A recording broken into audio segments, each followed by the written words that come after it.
Pemirsa, ketemu lagi dengan Suyanto.id, channel Anda, channel untuk berbagi pengetahuan dan belajar sepanjang hayat. Mudah-mudahan Anda selalu sehat walafiat. Nah, kita berbagi apa kali ini? Kita bersama dengan narasumber istimewa yang sudah tampil di episode pertama, yaitu Bapak Dr. Insinyur Johan Yoga PhD. Dan apa yang kita bicarakan? Tema besarnya adalah academic tenacity, yaitu merupakan kegigihan, keuletan akademik yang sebetulnya itu diputer dari kegigihan non akademik yang bisa menyebabkan orang hebat di dalam bidang akademik. Nah, jangan lupa klik subscribe supaya Anda tetap mendapatkan video terbaru dari Bapak Dr. Johan Yoga. Beliau adalah konsultan internasional, trainer internasional, dan menjadi langganan perusahaan-perusahaan multinasional di berbagai negara dan juga di Indonesia. Nah, Pak Saudara, kalau YouTube ini sampai gigajet ada, ini adalah berkat editor channel kita, Mas Heri Teguh Wiono. Selamat malam, Pak Jo. Selamat malam, Prof. Yanto. Ketemu lagi nih Ya, malam ini. Pak Jo. Nah, kita melanjutkan episode pertama, Pak Jo. Ini Betul? kita membuat goal. Apa goal dari seorang pembelajar? Jo. Betul. Jadi, Prof. ya, sesuai dengan tema kita Academic Tenacity ini, ternyata dia sangat dipengaruhi oleh apa goals dari student itu. Mari sekarang kita lihat slide kita, supaya pemirsa kita makin jelas apa yang akan kita bahas. Ya, oke. Silakan, Pak Jo. Sudah saya siapkan Ya, multiple sharingnya. Dan sambil menunggu, saudara-saudara, inilah uh, PowerPoint yang ditampilkan oleh Dr. Johan Yoga. ya. Bisa dilihat ya, Prof. ya? Bisa? Oke. Oke, jadi pemirsa Suyanto.id semuanya, malam ini kita melanjutkan sesi kedua dari eh, Academic Tenacity kita. Jadi apa yang akan kita bahas? Jadi ternyata Academic Tenacity ini sangat ditentukan oleh apa tujuan dari seorang pembelajar itu. Ya.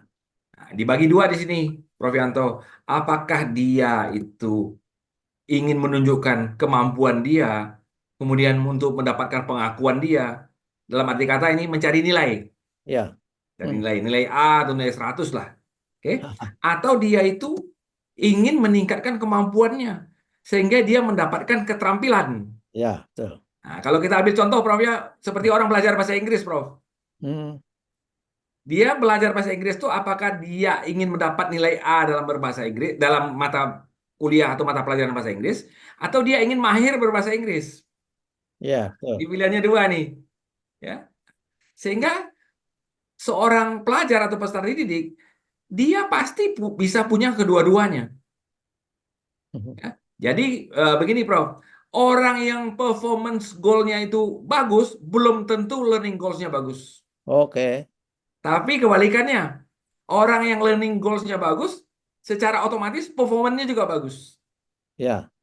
Kenapa? Karena learning goals-nya inilah yang akan membawa mereka kepada apa tema besar kita, yaitu academic tenacity. Ya, Ya, karena punya values, Pak Jo ya. betul sekali. Betul sekali, Bro. Nah, ternyata masalah performance sama learning goals ini itu ada modelnya, Prof. Hmm. Dikembangkan di alma maternya Prof. Yanto nih, di Michigan State University. Ya, oleh Nostalgia. dekannya langsung. Ya, Mereka nostalgia. bikin model, Prof. Namanya Ya. Target Models. Target itu adalah singkatan dari 6 kelompok, Ya. 6 kategori. Ada task, ada authority, ada recognition, ada grouping, ada evaluation, ada time. Hmm. Jadi eh, Carol MS ini membuat bahwa untuk membedakan antara goals-nya itu learning dan performance itu bisa dibagi 6. Bisa Ya. dibagi 6 ya. Nah, sehingga kalau task itu apa? Ya, apa jenis tugas yang kita diberikan oleh seorang guru kepada siswa? Apakah menantang dia untuk berpikir atau hanya memberi kemudahan dia untuk mendapat nilai bagus?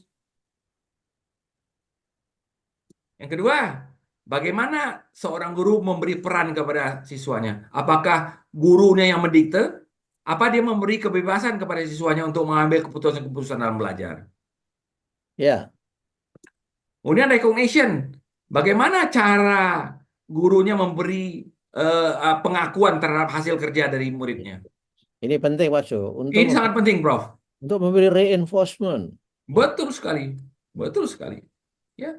Kemudian bagaimana dia menggrouping siswanya dalam pembelajaran? Karena pembelajarannya harus kolaboratif. Ya, apakah dikumpulkan yang pintar-pintar sama yang kurang pintar dipisah atau dicampur? Nah, itu seorang guru harus bisa. Kemudian bagaimana dia mengevaluasi? Apakah dia hanya melihat hasilnya aja atau dia melihat juga prosesnya? Iya, iya, iya. Nah, Dan sehingga harus kita mengenal ada namanya ujiannya formatif, ada nama ujiannya sumatif. aktif. Sehingga bisa menjadi feedback loop dari sebuah proses itu, Pak Jo. Betul sekali, Prof. Betul sekali. Dan yang terakhir adalah timingnya. Ya, ada guru misalnya memberi sebuah tugas rata saja. Dia Mhm, tidak mempertimbangkan kemampuan siswanya. Sehingga misalnya minggu depan harus beres. mhm, Kalau guru menggunakan sistem target ini, Prof ya, dia lihat. mhm. Mungkin untuk anak-anak yang agak lemah, yang perlu waktu yang lebih lama, dia beri waktu yang cukup. Karena apa? Tujuannya adalah pembelajarannya. Ya, Ini Prof, ini target sistem ini yang diciptakan oleh eh, Michigan State University ini dipakai secara luas, Prof. ya, ya. Dipakai secara luas. Ini udah benar-benar suatu model yang diterima oleh banyak pihak ini. Dan recognition itu harus berbasis proses, bukan Betul basis sekali. achievement. Ya, Betul sekali. Sehingga yang terjadi adalah apa? Supaya siswa itu juga tahu yang dikejar itu bukan nilai. Yang dikejar adalah bagaimana kemampuannya berkembang. Bagaimana keterampilan itu meningkat. Kan banyak kita lihat ya Prof ya. ya, Orang ya, dapat nilai A bahasa Inggris tapi nggak bisa bahasa Inggris. ya, Banyak itu. Banyak sekali. ya. Itu ibaratnya akibat drilling seperti Betul sekali. dilakukan oleh lembaga-lembaga bimbingan tes itu, Pak. Betul sekali.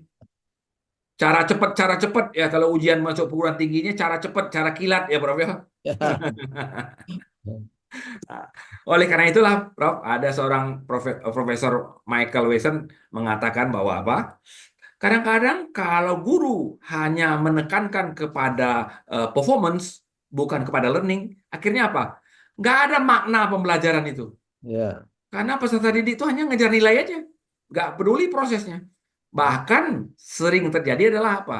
Mereka melakukan segala cara. Ya. Karena yang dikejar itu adalah nilai ya, Prof ya. Nah, ada moral hazard di situ. Betul sekali, sangat terjadi. Nah, itulah kadang-kadang yang membantu seorang guru itu bagaimana dia menghargai proses lewat learning goals. Lewat learning goals. Jadi walaupun anak-anak itu mungkin nilainya rendah, tapi gurunya memberi penghargaan. Kenapa? Dia sudah berjuang. Ya, Dia ya, sudah berjuang. Ya, Prof ya. ya, Lalu kalau orang guru dan siswanya itu sudah saling dekat lah, sehingga muncullah satu faktor baru, Prof, yang disebut namanya social belonging. oke, ya, Sehingga apa? Sense of social belonging ini memungkinkan peserta untuk meningkatkan perhatiannya pada hal-hal yang terjadi di sekitarnya. Kemudian dikaitkan dengan bagaimana motivasi mereka dan akhirnya tujuan akhir dari sekolah itu adalah bagaimana dia bisa sukses dalam pembelajarannya. Hubungan baik antara guru dan peserta didik dan teman-temannya itu akan meningkatkan sense of social belonging. Jadi Mhm. dia punya sekolah tuh serasa punya dia, bro. Rumah Ya, dia. ya, ya. Bukan tempat mencari nilai. Mhm. Itulah tempat mereka berkembang. Tempat mereka tumbuh. Sehingga Dan, akhirnya apa? Mereka termotivasi. dan juga bukan merasa sekolah sebagai penjara. Betul sekali. Bukan tempat menghukum. Mhm. Menghukum anak-anak yang dapat nilainya rendah ya, Prof ya. Tidak Ya. sama sekali. Mhm. Ini adalah tempat belajar. Kalau tempat belajar artinya apa? Berbuat salah itu biasa. Ya, berbuat salah. Nah, kemudian kalau sense of belonging-nya sudah tumbuh, timbullah dua faktor berikutnya, Prof, yaitu Mhm. self-regulation dan self-control. Bagaimana anak-anak itu yang pertama adalah bisa mengatasi gangguan-gangguan dan godaan-godaan. Sehingga mereka tetap fokus pada tugasnya. Ya, Bisa mengendalikan hambatan-hambatan. Sebut namanya self-regulation. Kemudian bagaimana mereka mengendalikan diri mereka? Bahkan, Prof ya, Mhm. self control ini menjadi predikator yang lebih kuat daripada IQ. Mhm. Orang-orang yang self controlnya tinggi, Prof, itu Mhm. sudah terbukti bahwa mereka secara akademik ternyata lebih bagus daripada orang-orang yang IQ-nya tinggi. Ya, ya.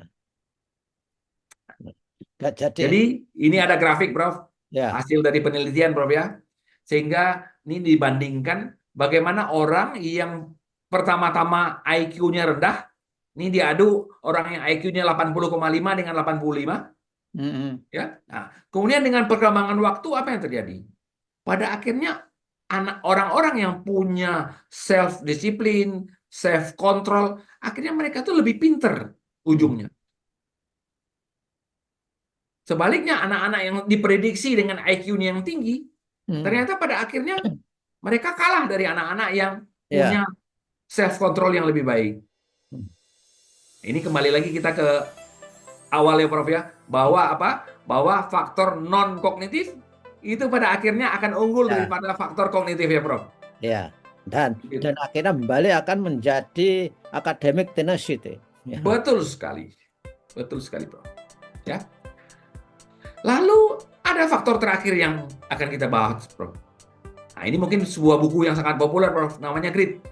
Mhm. Ya, Grit. The Power of Patience and Perseverance. Apa kata si Angela Duckworth ini? Ya, bahwa hasil achievement seseorang itu sangat ditentukan oleh effortnya, Mhm. bukan ditentukan oleh Dan talentanya. Ya, bukan ditentukan oleh talent. Sehingga kalau kita pakai rumus ini, Prof ya, ya. skill itu adalah hasil perkalian talenta dan usaha. Ya, tapi achievement itu adalah skill dikali usaha. Sehingga di sini boleh sampaikan bahwa achievement itu adalah talenta dikali effort kuadrat. Ya. Sehingga bisa dilihat ya, Prof ya, faktor usaha itu pangkat 2. Mhm. Sehingga kalau dia ditingkatkan 2 kali, achievement-nya akan menjadi 4 kali. Oke, ya. Karena dia pangkat 2 ya, Prof ya. Mhm. Sehingga buku ini salah satu buku yang sangat populer nih, Grit namanya. Udah diterjemahkan juga ke dalam bahasa Indonesia ya. Jadi apa ya kunci dari Grit ini, Prof ya? Dia itu ibarat lari itu maraton, Prof. Bukan lari sprint 100 atau 200 meter. Ah. Ini maraton ini, Ya, ya, ya. ya. Nah, sehingga hanya orang-orang yang punya long term goal saja lah yang bisa sampai ke puncaknya. Misalnya kita lihat orang maraton ya, Prof ya, mungkin 2 jam baru selesai ya, Prof ya, 2 jam. Ah. Ya sekian berapa tuh, 42 kilometer nggak salah kalau maraton. Ya. Ya, beda sama orang yang lari sprint 100 meter. Sekarang 9 di bawah 10 detik. Di bawah 10 detik. Ya. Sehingga inilah, Prof, faktor grit ini sangat relevan dengan academic tenacity. Mhm. Karena apa? Academic tenacity itu membutuhkan apa? Daya tahan untuk terus berjuang. Ya. Bak Dan bak pelari maraton. ya. Dan Ya. perjuangannya itu banyak di non akademik. Banyak di non akademik, betul sekali. Ya. Ya. Sehingga akhirnya apa, Prof? Sebutlah adalah nama istilahnya tenacity valley. Ya, Hmm. bahwa sukses itu adalah hasil dari kita melewati kesalahan-kesalahan, hambatan-hambatan, bahkan kegagalan-kegagalan. Nggak ada sukses yang tanpa kesalahan, tanpa hambatan, ya, tanpa berbagai kendala-kendala. Nah, ini yang perlu dicamkan di dalam mindsetnya anak-anak kita. Ini perlu dicamkan dalam mindset anak-anak kita. Ya. Ya. Jadi, Prof Yanto, Mhm. itu adalah ujung dari pertemuan pertama kita sebenarnya, bagian pertama yang kita karena cukup panjang ya. Nah, di bagian kedua ini, Prof, nanti kita akan membicarakan bagaimana kita bisa melakukan intervensi-intervensi sehingga nanti academic tenacity itu bisa berkembang di dalam siswa kita. Nah, ini nanti akan kita bahas, Prof, di minggu depan. Ya, di Ya. bagian ketiga nanti ini. Sehingga Oke. nanti kita akan bisa melihat bagaimana tenacity itu bisa dikembangkan, khususnya lewat mindset intervention. Oke. Ya, ya, ya, ya, ya. Begitulah. saudara-saudara, para pemirsa, apa yang terjadi bahwa self control, self discipline itu sangat menentukan sukses dari sebuah proses pembelajaran. Dan tentu saja itu berpengaruh pada akhirnya pada academic tenacity, yaitu pada kegigihan, pada keuletan akademik. Betul Kalau sekali. orang secara akademik ulet, dia akan sukses dan keuletan itu bisa dimiliki dari faktor-faktor non akademik. Itu muterlah begitu.